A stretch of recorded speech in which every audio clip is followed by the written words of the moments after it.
खुलुमबाय दिनै 5 जुन मुलुगनां आबहावा सान। जेब्लानिफ्राय बे बुहुमा आनान गसाइजों सोरजिजादोंमोन बै समनिफ्रायनो मानसिजों लोगोसे बिफां लाइफां जिब जुनार एबा आबहावाखौ सोरजिफानाय जादों। जों मिथिगौदि बे आनान गसाइनि सोरजिथायाव मिथिंगायारि आबहावा गैयाब्ला सुबुं माहारि आरो जिब जुनारफोराबो थांना थानो हाया।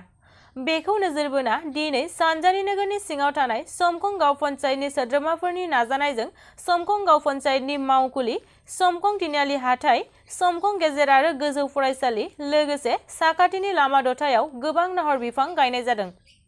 गाहायै बिथांमोना मुलुगनां आबहावाखौ सोदांफिननो आरो आबहावाखौ रैखाथि खालामनायनि थांखिजों बे मुलुगनां आबहावा सानाव नाहर बिफांखौ गायनाय जादों।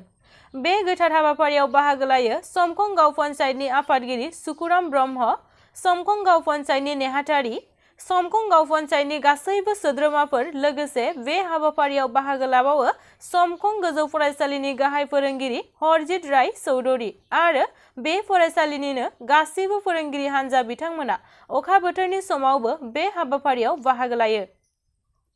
दानिया फै समखं गाव पन्चायतनि आफादगिरि सुकुराम ब्रह्मनि फंनैसो बिबुंथि खोनासंनि।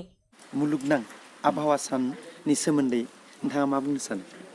दिनै 2020 मायथाइनि 5 जुन आबहावा सान।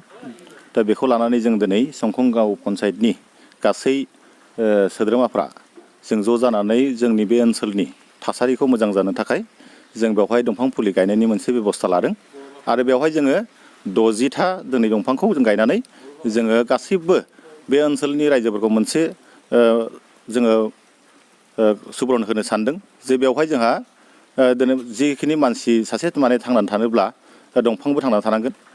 दंफां थांनानै थाब्लासो मानसिया थांनानै थायो।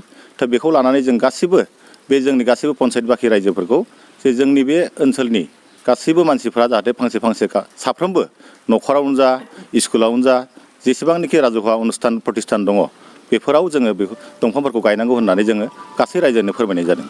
जोङो मोनसे आसा खालामदों जोङो जोंनि बे पन्चायतनि जोंनि आबहावा आरो ओनसोलनि गासैबो बिश्वजुरि जाहाथे मोजाङै आबहावाया थांनानै थानो हायो बेखौ लानानै जों खालामनाय जादों। आरो दिनै बुहुमाव गोबाङानो दंफांखौ दानफायबाय दं। जुदि बे बुहुमनि गासैबो दंफां दानफायोब्ला बेयो जोंनियाव माबा मोनसे उसुबिदा फैनो हागौ नामा? जों बेखौनो रायजोफोरनो फोरमायनो सानदों जे जोङो एसे आवगायावनो बुंलांदों आङो जे दंफां जुदि गैयाब्ला मानसि थांनानै थानो हाया। दा बेनि थाखायनो दंफांखौ जाहाथे दानफायनायनि आवगोलाव गाव गावनो फांसे फांसे आरो दंफांखौ गायफिननांगौ जाहाथे बे दंफाङानो मोजाङै जोंनो आबहावाखौ लाखिनो हायो। बेखौ जोङो माने जाहाथे बयखौबो माने जों खावलायदों जे दंफां दाननायखौ बन्द' खालामनांगौ। आरो बेयाव माबा मोनसे आरो उसुबिदा नुजाफैबावगोन जिब जुनारनि सायाव? दा बेवहाय जोङो बेखौनो आसा खालामदों जे जोंहा बे बिश्वजुरि जानाखि जोंहा 1974निफ्राय जानाखि जोंहा माबा जादों बिश्व परिबेक दिबक माने पालन खालामदों। दा बेवहाय जोङो दंफां दाननायखौ जों बादा होनायखौ जों बांसिन गुरुत्व होदों। बेखिनियानो। जिहेतु नैबे मुलुगनां आबहावाया गोबां खहा जाबोनो हमदों बा गुबुंले जाबोनो हमदों। दा बेखौ होबथानो एबा सोदांनो थाखाय मा राहा लानांगौ होननानै नोंथाङा रायजोफोरनाव बिबान दं होनना सानो? थ' दंफां फांसेखौ जुदि नों मोजाङै जोथोन लानोब्ला माथ्र' गायनायजोंल'थ' जाला। दा बेनिखायनो सोरगिदिं जानाखि बेराबो होनांगोन। थ' बेखौ नायगिदिंनाया जोंनि दायथ' जाबाय। पन्चायतनिफ्राय जिहेतु जोङो माखासे जों दंफां दिनै 60था जानाखि दंफां गायदों। दा बेखौ संरक्षण खालामनो थाखाय जोङो बेरानि बेब'स्था थिग खालामदों आरो मोनफ्रोमबो जिब जिबिया दंफां थाब्लासो बारि थाब्लासो मोजाङै थांनानै थानो हागोन आरो मानसि जिबिया अक्सिजेननिफ्राय मोजाङै थांना थानायखौ जोङो बयबो मिथियो। बेनि थाखायनो गासिबो माने सुबुं हारिखौनो जों हास्थायदों जे जोङो बे खामानिखौ साफ्रोमबो मावनांगौ। नि दायथ'आ जोंनि। दानिया फै समखं गाव पन्चायतनि नेहाथारिनि फंनैसो बिबुंथि खोनासंनि। আজি ওয়ার্ল্ড এনভায়রনমেন্ট ডে তার বিষয়ে আপনি কি কব? আজি হ'ল বিশ্ব পৰিৱেশ দিৱস। গছেই মানুহৰ জীৱন। গতিকে আমি আজি সমকং গাঁও পঞ্চায়তৰ সভাপতিৰ লগত লৈ ভাইচ প্ৰেচিডেণ্ট লগতেই সদস্য আৰু কৰ্মচাৰীবৃন্দক লগত লৈ আজি আমি গছপুলি ৰোপণ কৰিলোঁ যাতে এই গছে মানুহক যি দিবলগীয়া বস্তু দিব আৰু গছটো কি বস্তু সকলোৱে জানে। গতিকে এই পৰিৱেশ দিৱসটো সঁচাকেই আমাৰ কৰিবলগীয়া কৰণীয় কাম আৰু কৰিও যাব লাগে বুলি ইমানে কওঁ আৰু কি ক'ম। আৰু আপুনি এই যে আজি পৃথিৱীত বহুতো আমাৰ গছ গছনি মানুহে কাটি পেলাই কিবা কৰি আছে, তাত কিবা অসুবিধা আহিব নেকি পিছলৈ আমি যদি এইবিলাক যদি কৰোঁ, যদি আমি এই পৰিৱেশ দিৱস এটা বিশ্ব পৰিৱেশ দিৱস নামাকৰণেৰে গছপুলি ৰোপণ নকৰা হ'লে হয়তো এদিন আহিলেহেঁতেন। গতিকে আমাৰ গছপুলি ৰোৱাটো অকল অফিচেই নহয়, ঘৰতো সকলোৱে ৰোৱা ব্যৱস্থা নকৰিলে এদিন হয়তো বিপদৰ মুখত হ'বই। গতিকে কিন্তু চৰকাৰে আগতীয়াকৈ সজাগ হৈ এই বিপদৰ সন্মুখীনটো ৰখাবৰ কাৰণে বিশ্ব দিৱস মনাই সকলো আজি বিশ্বতে হাজাৰ কোটি কোটি কোটি গছপুলি ৰোপণ কৰা হৈছে তাৰ বাবেই। গতিকে অলপ কমিবই লাহে লাহে, এনেকৈ হ'লে হোৱাৰ চান্সো নাই।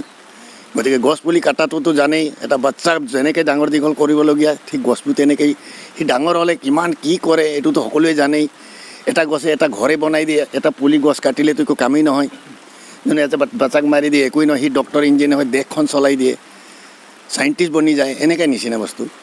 গতিকে এইটোৱেই ক'লোঁ আৰু আপোনাৰ ওচৰত। लोगोसे समखं गोजौ फरायसालिनि गाहाय फोरोंगिरि हरजित राय चौधुरीनि फंनैसो बिबुंथि खोनासंनि। আজি ৱৰ্ল্ড এনভাইৰনমেণ্ট ডে, এই ডেটোৰ ওপৰত আপুনি কি মন্তব্য ক'ব বিচাৰিছে? হয়, বিশ্ব পৰিৱেশ দিৱস আজি, আৰু এই বিশ্ব পৰিৱেশ দিৱসত আমাৰ বিশ্ববাসী বিশেষকৈ যি ধৰণে যিটো হাৰত গছ গছনি নোহোৱা হৈ পৰিছে, যাৰ বাবে গ্ল'বেল ৱাৰ্মিং এটা ডাঙৰ সমস্যা আহি পৰিছে, আৰু সম্প্ৰতি সেই কথাটো অনুভৱ কৰিব পাৰিছে বিশ্ববাসীয়ে। প্ৰাকৃতিক পৰিৱেশ আৰু বায়ু প্ৰদূষণ হোৱাৰ ক্ষেত্ৰত যিটো বৰ্তমান লকডাউন, কোভিড-19ৰ যিটো ভয়াৱহতা, এই ভয়াৱহতাৰ বাবে যি বিশ্বই লকডাউন ঘোষণা কৰিছিল, এই লকডাউনৰ পিছত এই পৰিৱেশটো সুন্দৰকৈ মানুহে অনুভৱ কৰিব পাৰিছে। এতিয়া বায়ু পৰিষ্কাৰ হোৱাৰ, বায়ু প্ৰদূষণমুক্ত হৈছে, পানী প্ৰদূষণমুক্ত হৈছে। গতিকে এই প্ৰদূষণমুক্ত হোৱাৰ বাবে দিল্লীবাসী ৰাইজে বহুত বছৰৰ মূৰত মুক্ত আকাশ দেখিবলৈ পাইছে, আৰু বহু দিনৰ মূৰত আমি আমি নিজৰ শৰীৰটোকো সুস্থভাৱে ৰাখিবলৈ সক্ষম হৈছোঁ। চৰ্দি কাহ জ্বৰ আজি মানুহৰ নোহোৱা হৈছে, আৰু এই পৰিৱেশটো কিহে ৰক্ষা কৰিছে? আমাৰ বায়ু প্ৰদূষণৰ মুক্ত হোৱাৰ বাবে ৰক্ষা কৰিব পাৰিছে।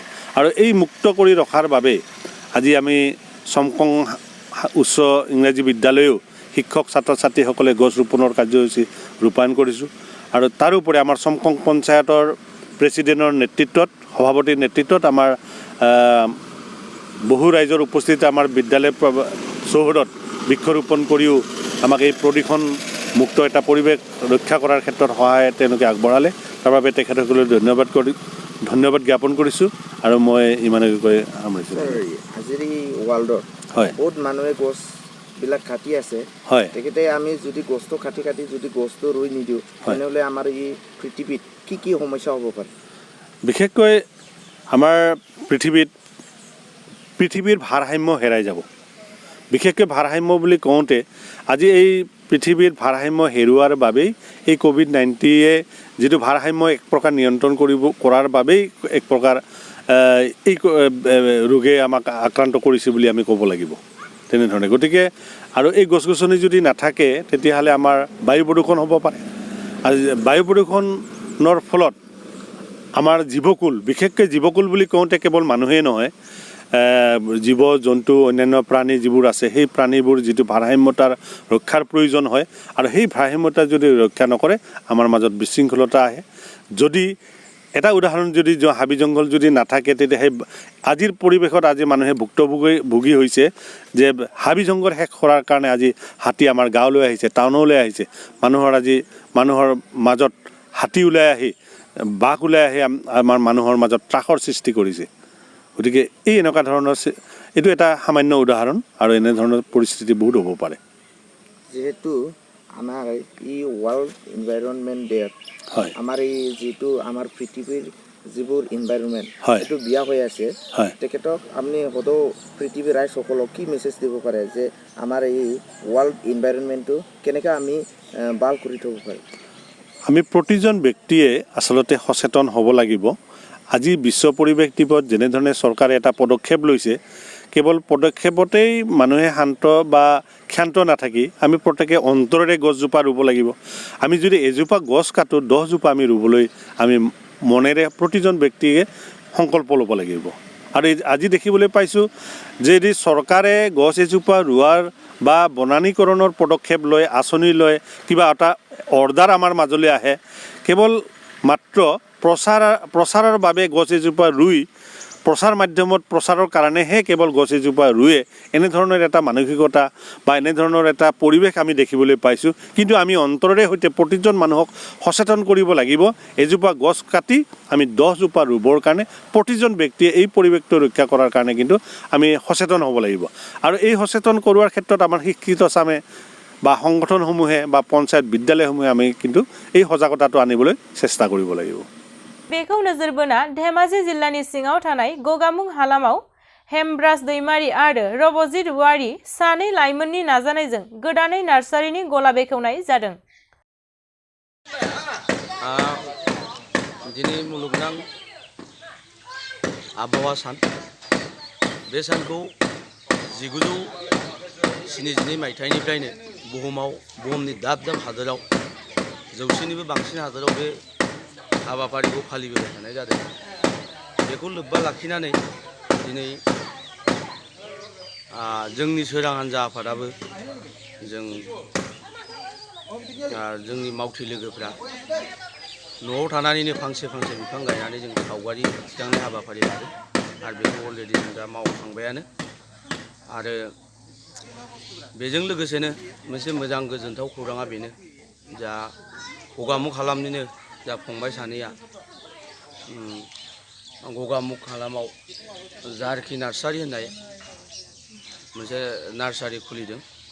दिनै बे बेखेवनायनि हाबाफारि बेयाव जा मिसिं अट'नमास काउन्सिलनि इसि प्रभात बसुमतारी साराबो फैदों, लोगोसे जोंखौ सोरां हान्जा हिसाबै बिथाङा लिंहरनायलाय जोंबो बेखेवनाय हाबाफारियाव नुजाफैबाय। बेखौनो मोजां मोनदों। मुलुगाव जों जुदि जिब हारिया जुदि मोजाङै थांना थानांगौबा जों बिफां लाइफांखौ गायनांगोन, अब्लासो जों मोजां आबहावाखौ मोनगोन। मानो होनबा टेक्न'लजिजों गोबां दावगादोंब्लाबो माखासे बेलायाव जा खथि जानायखौ नुनो मोन्दों। जेरै आबहावाया गाज्रि जालांबाय दं, गोबां कारखाना जादों बुहुमाव, कारखानाजों लोगोसे आबहावाया गाज्रि जानो हमदों। बेनिखायनो जों बिफां गायनाय हाबाफारिखौ बावोब्ला जानाय नङा, जों बे हाबाफारिखौ लाबाय थानांगोन।